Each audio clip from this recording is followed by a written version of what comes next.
Okay, this video is a book review of Brothers Karamazov by Fyodor Dostoevsky from 1881. It was his last book. It's pretty long, about 700 pages. I would actually say for most people, they're probably too busy to read the entire book cover to cover, but what's an easy way to do it is to have an audiobook. Like if you have to commute, you can just listen to the audiobook, and then if you really like a part, go to the regular book. It's one of those sort of potentially life-changing books. A lot of people consider it one of the greatest novels of all time, which I do as well. My favorite novel of all time would be Christmas Carol by Charles Dickens. Probably next would be this book and Les Miserables. I rate them about the same. Les Miserables by Victor Hugo, and then Brothers Karamazov. Okay, and there's a couple of reasons for that. The chapter on the Grand Inquisitor is the best book chapter ever written in any book, any novel. It's incredible. It answers, like, you go through all the philosophical questions of life. Should man have free will? What is man? What is a good life? How should I live my life? What is most important? What is the best way for a person to be? The book, super popular and famous. Freud said it's the greatest novel ever written. And of course, that's because in some ways it fits the Oedipal complex. The video on YouTube of the Grand Inquisitor chapter with John Gielgud is quite good. I like Michael Sugrue is probably the best philosophy teacher I've ever seen, and he says that the kiss of Jesus Christu in the scene from the Grand Inquisitor symbolizes infinite love of Christ and the triumph of love over reason. And there's a good reason for that, and it'll make sense in the context of it, and we'll come back to that idea. Because there's situations where you run to the end of where logic can go. You run to the end of where science can go, but you need something more, and this book explains that. Nietzsche, the great German philosopher, admitted that he used to have contempt for most other writers, but for Dostoevsky, he knew that he learned much from Dostoevsky. What's the best translation? I like the Constance Garnett translation. Here it is. Here's my version of it right here. The Constance Garnett translation. I actually own like 5 translations of the book. I spent a long time studying this book. I thought it was magnificent. Her translation is the best, and people will say, "Oh, it's too emotional, it's too religious." Well, that's how Dostoevsky is: emotional, hyper-emotional, and religious. Okay, and I actually think that adds to the drama. Let's see. What's other things to know about it? Might want to watch a video about the life of Dostoevsky first, because lots of parts of the book are autobiographical from his life. You should at least know the basics of the Bible, New Testament, because, when Dostoevsky was imprisoned by the Tsar, the only book he had to read was the Bible. So he knows the Bible backwards and forwards, and there's lots of references to it. Mostly if just a few ideas. I would only read the Gospels of the New Testament. You should at least know that before you read the book for it to make sense.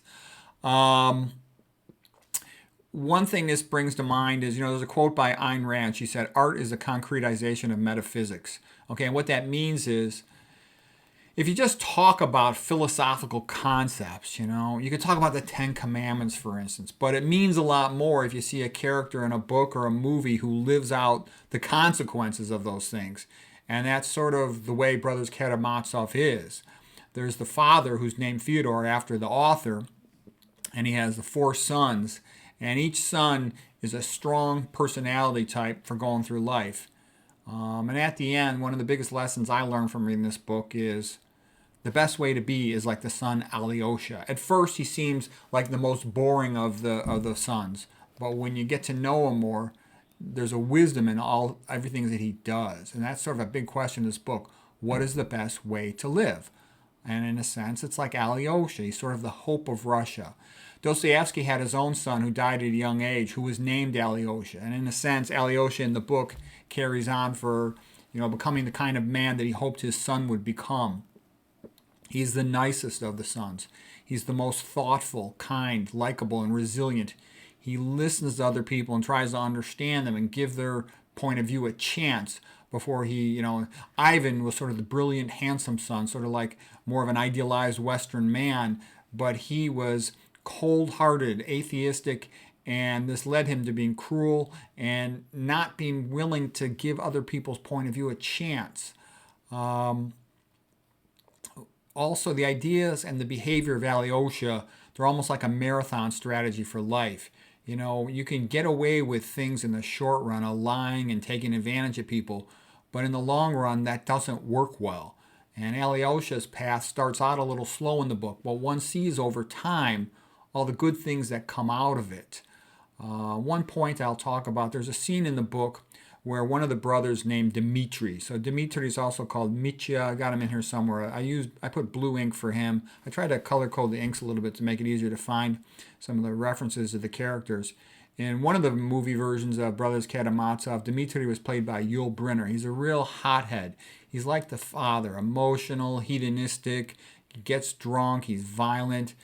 He's out of control. He can be rather stupid at times. Him and the father are chasing the same woman, Grushenka, who's sort of a femme fatale tease, and that leads to all kinds of problems for the family and the people of the town.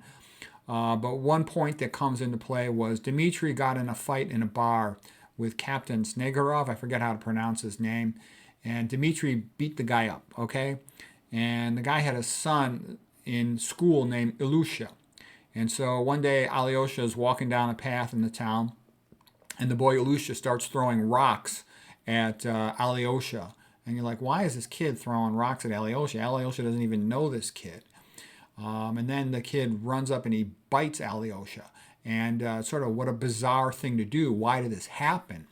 And Alyosha, tries to understand what's going on. As it turns out, Ilusha is the son of the man who Dmitri beat up in the bar and publicly humiliated and dragged around by his hair.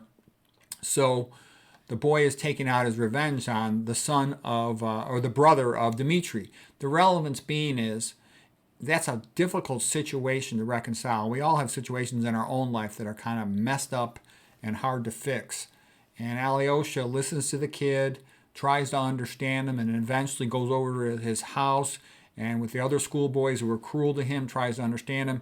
And you see that that's the only way that situation could have been resolved, and they end up being friends. And that's sort of a beautiful example of, Ayn Rand's Art is a Concretization of Metaphysics. You could see what Alyosha did worked. It was the right thing, and everybody else ended up better off because of that. And that ability to have real life situations that play true and resonate and ring true is why Dostoevsky's like the greatest novelist that ever lived.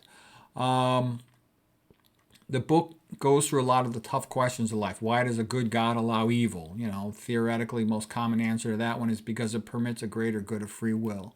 Let's hope that's true. Other characters are quite real. Smerdyakov is the illegitimate son, and he's the one that actually ends up killing the father, but Ivan had sort of led him on to that and sort of shared in his guilt. Some of the other things that make this book extraordinary. In a sense, it's like a psychological battle between Christianity and atheism. Dostoevsky was very concerned about Western influences like Darwinism, which he felt were corrupting Russia and destroying Russia. And he felt that this Western influence of Darwinism and atheism was going to destroy Russia. And he worried what would happen to Russia if it turned its back on religion. He felt the sort of superficial, infatuated enthusiasm of the Russians for this Western way of looking at the world would be the end of Russia. And he quotes Ivan, the intellectual, said things like, if there is no God, then everything is permitted, even cannibalism. Okay, so Dostoevsky wrestles with all these questions. And again, the most extraordinary chapter is this Grand Inquisitor chapter. Even if you don't want to read the book, you're too busy, that's of course understandable. The Grand Inquisitor chapter is well worth reading and analyzing.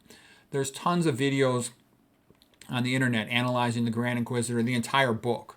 But like I said, it's one of the most extraordinary books I ever read in my life. And what I got out of it by the time I was all said and done is Alyosha is the right way to be. My mother was like that. She didn't care what was, the standard of society or the world, whatever.